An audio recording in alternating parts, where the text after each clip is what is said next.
It is a Fairbanks Friday edition of the Locked On Florida Panthers podcast. On today's show, Nick Fairbanks comes back to Locked On Panthers to discuss the first 4 games of the season, get a little bit of wellness check.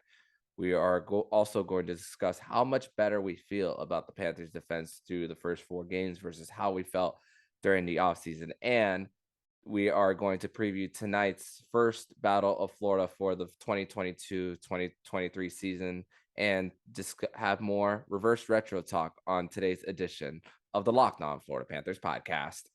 Your Locked On Panthers, your daily podcast on the Florida Panthers. Part of the Locked On Podcast Network, your team every day.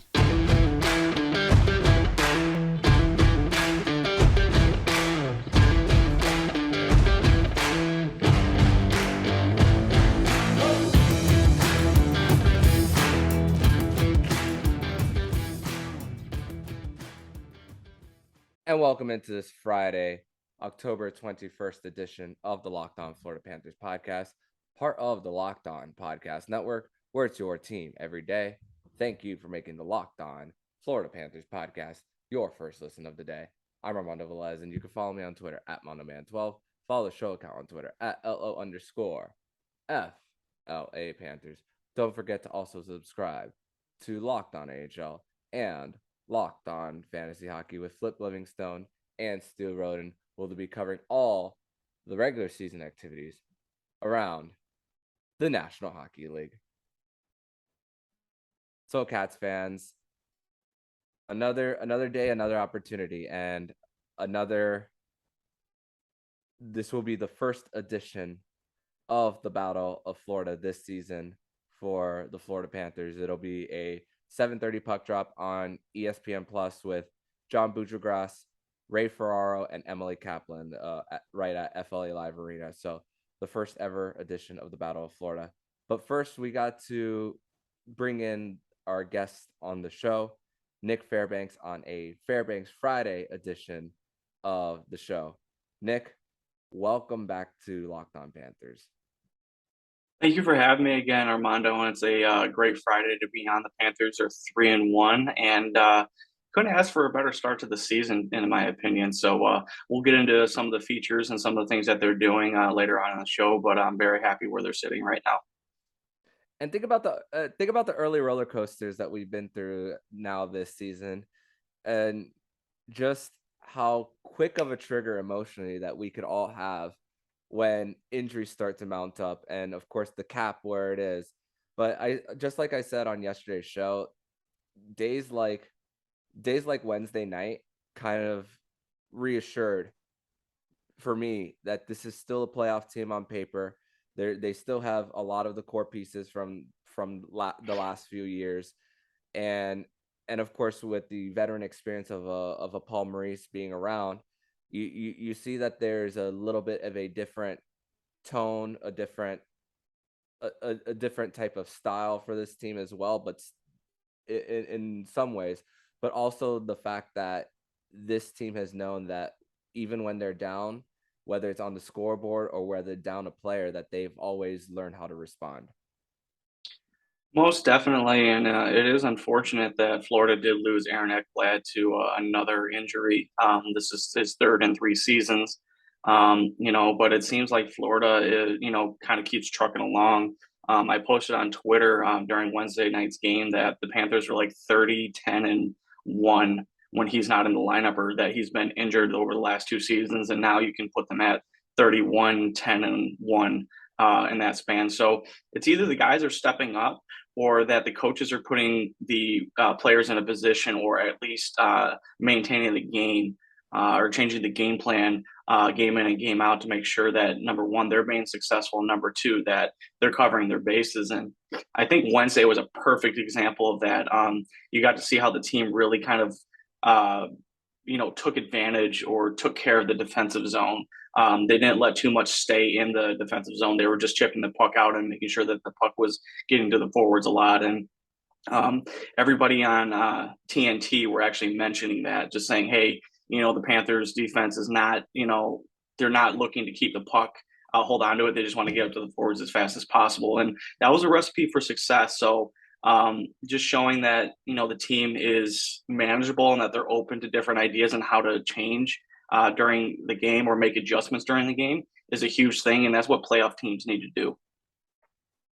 Yeah, and this team has always found a way, and especially now that we have seen players who have been probably playing fourth line minutes, getting in an increased role, like an Etu Luostarinen, like that third line of Etu, Lundell, Colin White. Colin White has been great. He's gotten 2 goals, but also that line has not conceded really any goals. The only, as far as goals against per 60, Colin White is at a 0.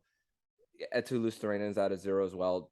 I mean Lundell's like some at 2 for 60 minutes, but playing with different players during on the ice. But still, that's a third line that has really cracked down defensively, that they're helping their decor as well, despite being down players. I mean, and also let's also give credit where credit is due. Josh Mahura, a recent waiver claim for the Panthers. I know it's still early for this team, but he's shown his ability to move the puck into the zone, get the puck, dish the puck into the boards, and helping his forwards dig deep and go into those board battles, because the Panthers, they have really been great on those board battles, and those board battles have let to goals. I mean, for example, Alexander Barkov in I believe Wednesday's game, in the very first goal, it was because of a board battle that led to Carter Verhaeghe's first goal of the game.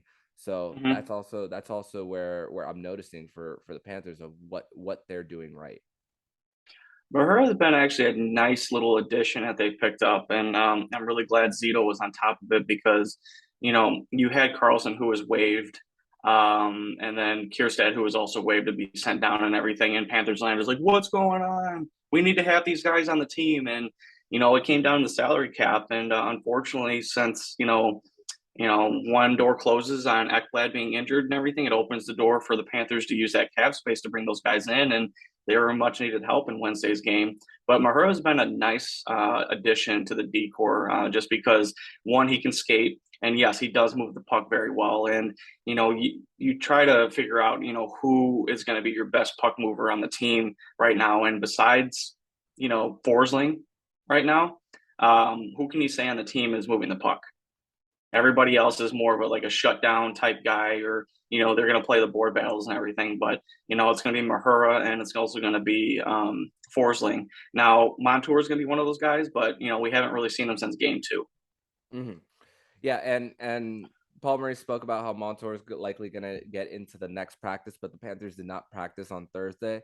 So as far as expectations for Montour to play on Friday night against the Tampa Bay Lightning, I'm going to go more on the side that he's going to miss at least one more game before the Panthers eventually face off against the New York Islanders on Sunday at 5 p.m.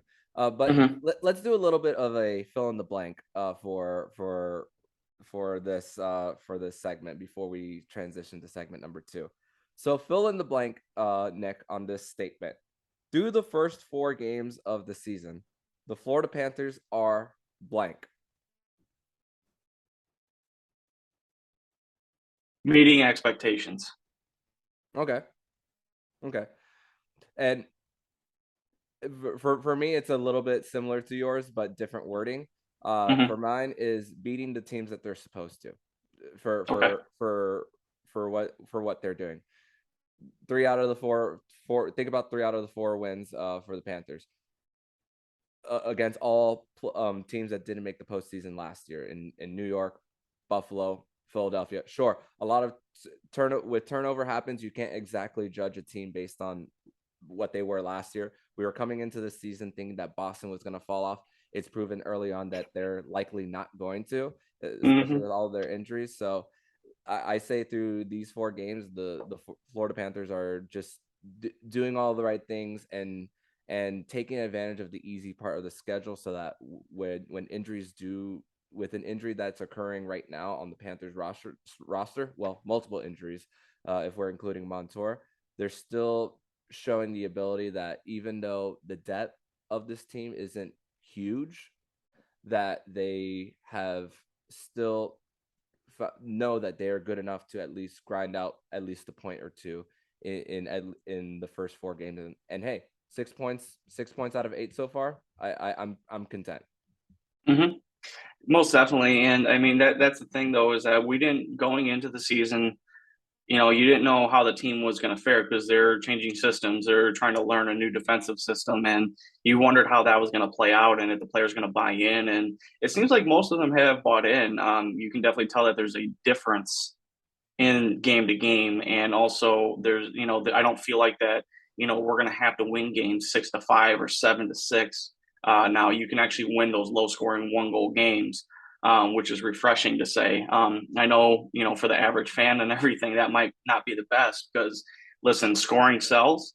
But at the same time, this team is not about scoring all the time. It's about setting the tone. It's about setting themselves up for success so that when May and June roll around, they're still around and they're making an impact so that everybody can be included in on that, hopefully for a Stanley Cup run.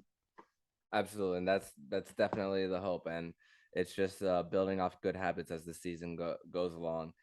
So, but in segment number 2, we are going to discuss about how we feel about the overall defense core of the Panthers from 4 games versus preseason expectations as well. But first, we're going to tell you all about BetOnline. And BetOnline.net is your number 1 source for all betting, football, and the start of the new basketball and hockey season. Find all the latest player developments, team matchups, news, and podcasts, and in-depth analysis on every game.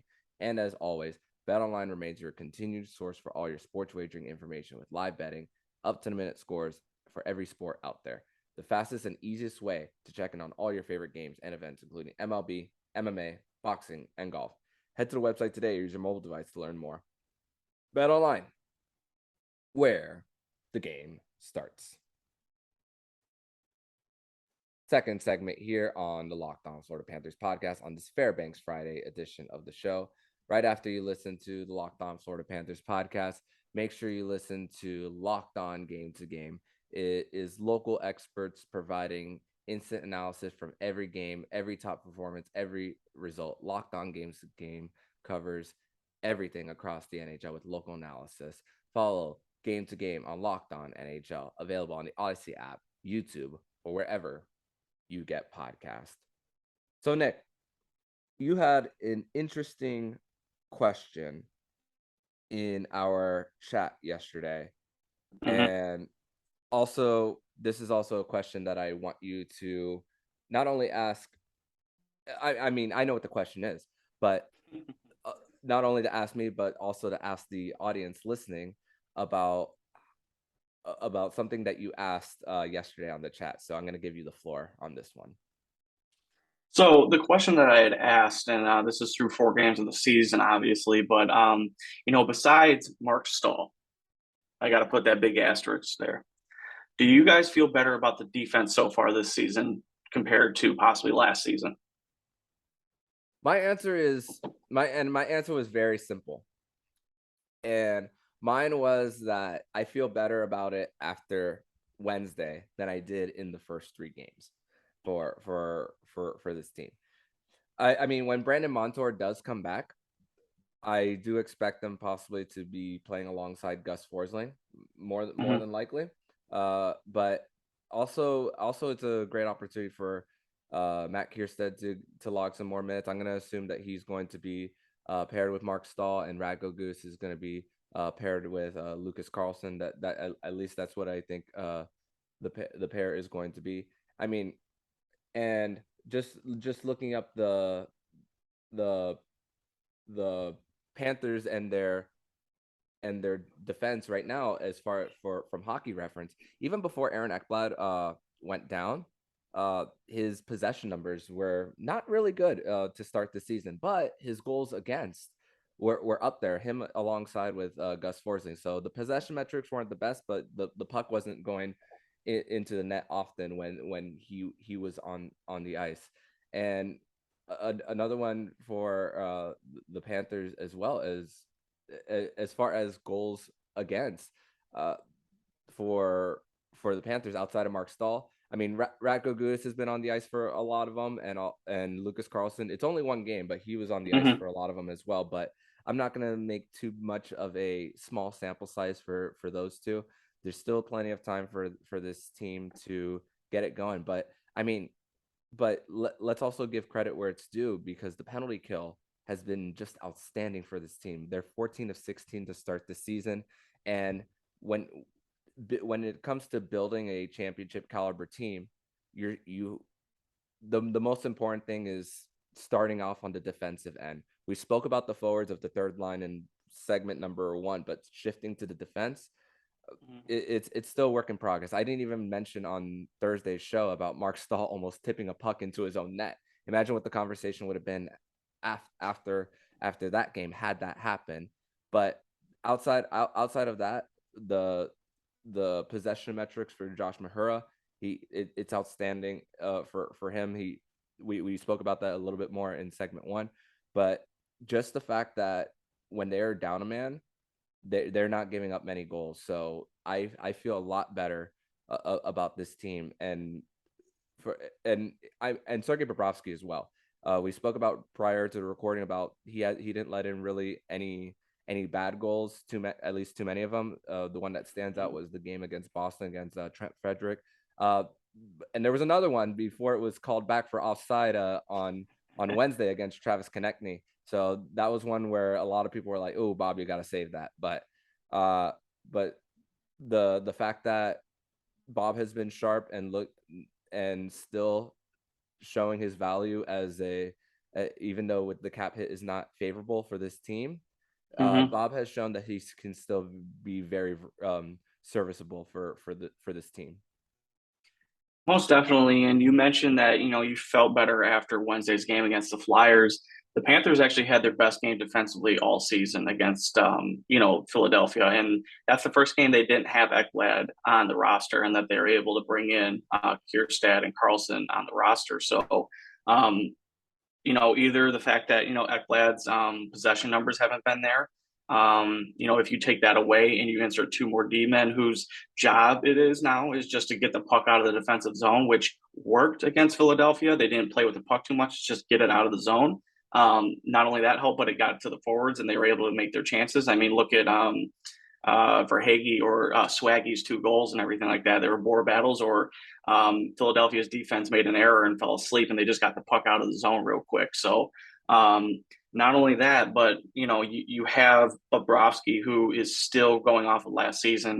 Can't ask for a better start from him either. I know he's 2-1 right now, but let's face it, the game against Boston, I don't feel like Florida really pushed until the third period when they kind of almost tied the game up, but unfortunately just fell just short. But no complaints from him, and hopefully, with Ekblad being out for who knows, I'm probably going to say maybe 2 to 3 months, just because with somebody like that, and it's a groin issue, you want to make sure they're going to be 100%, that everything's healed. You don't want to bring him back too early, because that can linger, and also that could basically push him out to be out longer.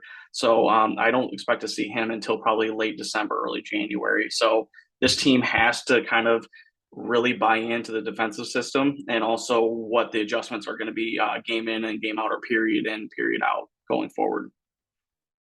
And the thing is, the Panthers, they relative to game 1, the 4th game against the Flyers, they are really making life easier on Bob as well. They're forcing to the outside. The slot is not open for the opponents as well. So that's really kind of what's really helped the Panthers not always keep these games close as well, because I mean, I think their goal differential is +2, but for the Panthers, through 4 games with especially starting out early with a grinded out win, a game against Buffalo where you lock down defensively towards the end, a game against Boston where, despite being only playing 4, you make a late push. That's it was very encouraging Monday night, especially that late push with 4 defensemen and tired legs,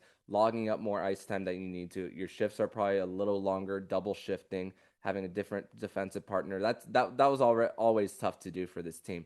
And then coming out on Wednesday after all that adversity, and still, and Philly's really only pressure being really in the final 5 minutes when they went 6-on-4.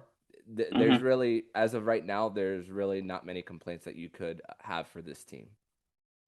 No, definitely not. And I think I saw a quote where basically that, Paul Maurice is a very detailed individual, and you can tell that off of his press conferences. I mean, even when he became coach, that he's very detail oriented in how each period is played or how different transitions are made in period. So one of the things that Aaron mentioned before he got injured, unfortunately, was that they're trying to make the defensive system as simple as possible. So that way, you don't have to make a play that is complicated. You just, chip the puck out. Hopefully the forwards are there to actually be able to get it down deep down, and then you have a board battle there. But, you know, are they're not thinking about so much as, gap management or making sure that, you know, that they're making a harder play or they're having to overthink how to play a certain play. Like they are where they're supposed to be, and that they have one or two plays just to make a quick out and everything like that. And that's how you win the game. Possession will eventually be there because the forwards are going to be down helping. But eventually, as the season goes along, the defense is going to know exactly where those forwards are going to be. And the transition game that we're seeing right now, which is pretty good, Mm-hmm. it's going to be even better. I mean, we saw against Philadelphia in the first and second period that they were just giving up chances galore. I'm surprised they didn't score 5 or 6 goals that game, with how many chances they had. But that was just like maybe a taste of what it could be. Now, if they can start doing that on a consistent basis, and if Ekblad's going to be out and this is the defense they're going to play, there might be some fun games that are going to be coming here soon. Absolutely, and the schedule that they have is a little bit of a you can't make the playoffs in October and November, but you can definitely get out of contention early. And the Florida Panthers are putting themselves in a position that they will still be in the race come later in the season. And with Paul Maurice, I've noticed that how he's distributing ice time. One of the biggest criticisms of Paul Maurice was how he puts his top guys as far as logging more minutes, but it's not a big drastic change for Paul Maurice. I mean, Alexander Barkov's average time on ice through 4 games is over a minute and a half. Reinhart is a big jump, of course, because he's playing top line versus the third line. For Hagee, about 30 seconds more, but he's not playing too much on special teams. Lundell a little bit more. It's really mostly from what I'm seeing from the fourth line guys is that even though they're getting less time on ice, their shifts are a little longer from average shift time. So when the top 9 guys get on the ice, it's more of a quality type of shift that they're giving and preserving their energy towards the end instead of just logging up a lot of time and just tiring themselves out later. So we're seeing more quality shifts versus quantity. Yeah, and you have to think that that's more of an adjustment kind of idea, just because one, you don't want to tire your guys out after first period or two, especially if you're going to be in tight, close games and you're playing more of a defensive structure. Could you imagine just wearing out your players in the first period? I mean, I do that in beer league myself. Mm-hmm. So I'm basically useless after the second period. But just knowing that, listen, you're either going to need a push or you're going to need some big shifts in third period, either to close down or close out a game, or you're going to need a goal or two, and you need your best players being fresh off the bench and everything. It just goes to show that there is a mentality or that there is a system and process for them to be successful. And last year I think between Quenneville and Bruno, you had Huberto and you had Barkov and you had Lundell and Reinhardt, and you had all these top players playing both. Like you're playing 5-on-5, you're playing PK, and you're also playing on the power play. Like, dude, I'd be tired as hell after the first period. Like if I got to play all kinds of shifts in the first period, yeah, I'm done. But now you have a team that's kind of a little bit more segmented as far as like what you want to be able to accomplish. And if you're giving the third and fourth lines a little bit more time on ice to really grind it out and wear to the other team down, it's going to make it easier for the top 2 lines to make an impact and do what they need to do to close out a game or to get a game time goal or game winner. Especially because we know that that fourth line that the Panthers have is more of a forechecking line, especially when you see someone like Ryan Lomberg consistently back in the offensive zone, just trying to create something. He always trying on every single time the opposing team's trying to have a zone exit. So that's really what you love to see, even with a longer shift from these fourth line players. But in segment number 3, we are going to preview tonight's Battle of Florida, the first edition in this 2022-2023 season. We're going to discuss that next here on the Locked On Florida Panthers podcast. Your Locked On Panthers, your daily podcast on the Florida Panthers. Part of the Locked On Podcast Network. Your team every day.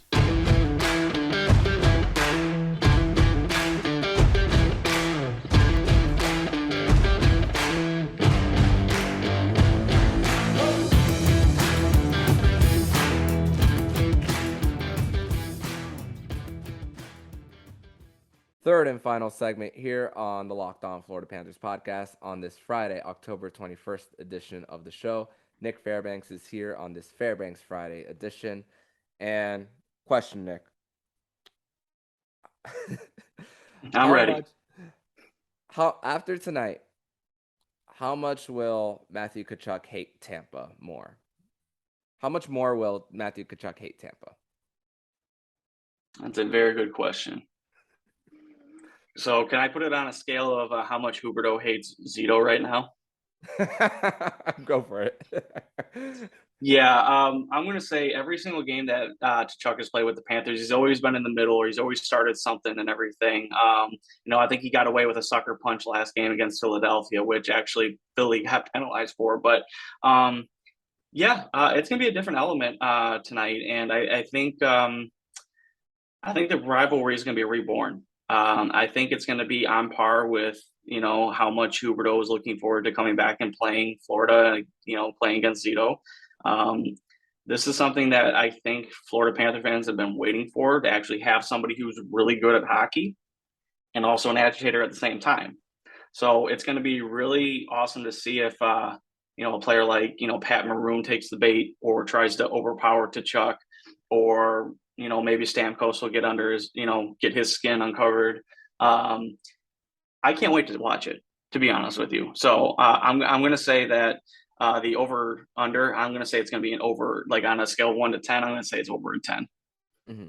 And you got to wonder what the guys in the Tampa Bay locker room are discussing. It's like, oh, he hates us more. They're thinking, oh, we've been to the Eastern Conference final the last few years, Stanley Cup final three in a row. You could see someone like a Victor Hedman, a big Victor Hedman, also trying to get into the mix after a whistle as well. And listen, the Tampa Bay Lightning in this very young season are in unfamiliar territory. I'm not going to make so much of them being last in the Eastern Conference with only 2 points. And their only game that they gave up more than 3 goals was a non-Vasilevsky start against the Penguins. Brian Elliott started that one where they gave up 6. So just really, even though Anthony Cirelli won't be playing, Zach Bogosian's out as well. Steven Stamkos, 6 goals through 4 games.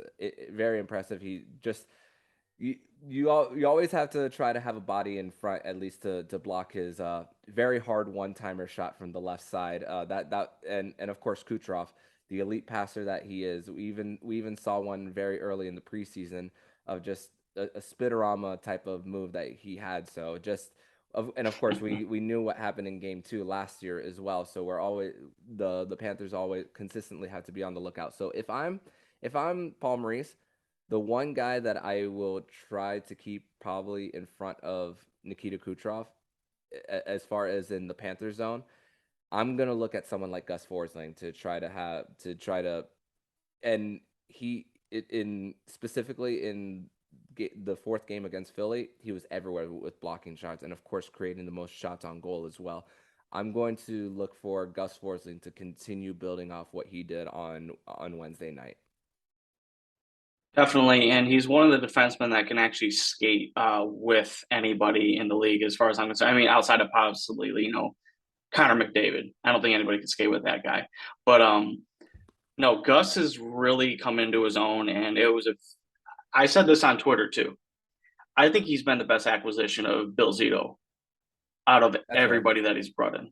I know we have big names like Reinhardt and Tkachuk and everybody else, but Gus has stepped up and stepped into any situation and succeeded in every single situation that he's been put in.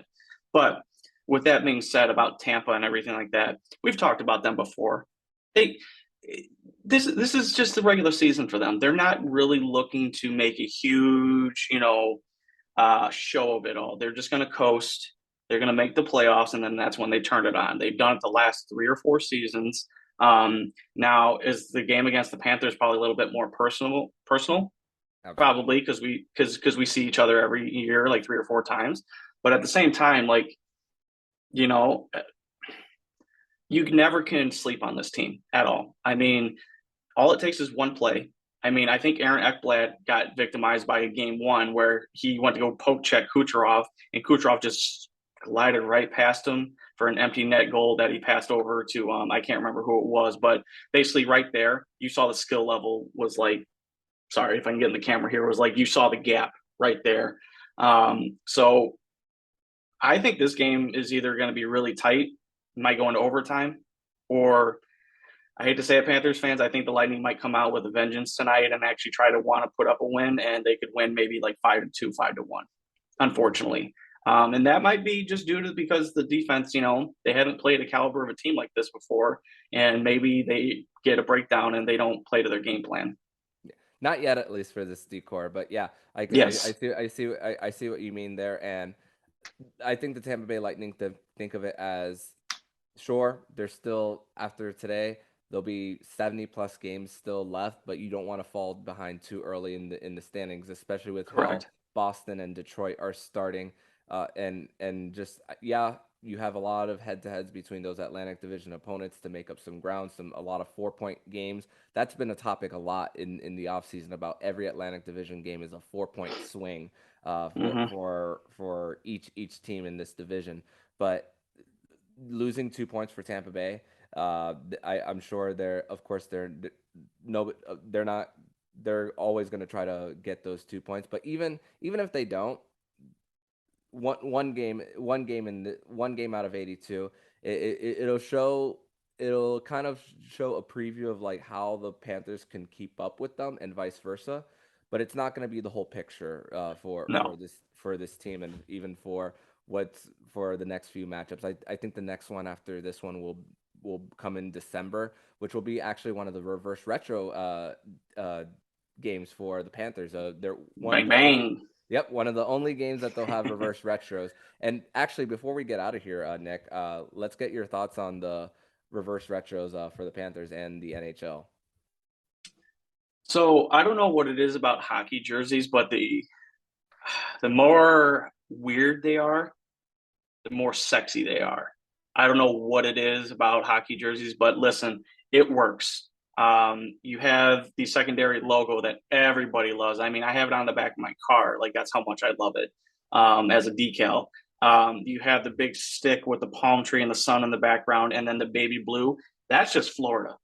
Okay. Like, that's the closest thing I think the Florida Panthers are going to get to a Miami Vice color in their jerseys, because I don't think they're going to go full Miami Heat, Miami Vice, but I think it works. And then you go back to the shoulders that have kind of like the triangle striping next to them. And then you have the sleeves and then the bottom rows that come into it. Like, it has all the feel of the original jersey, but just enough to be like, damn, this is different. Do I like it? I don't know if I like, actually, no, I really like it.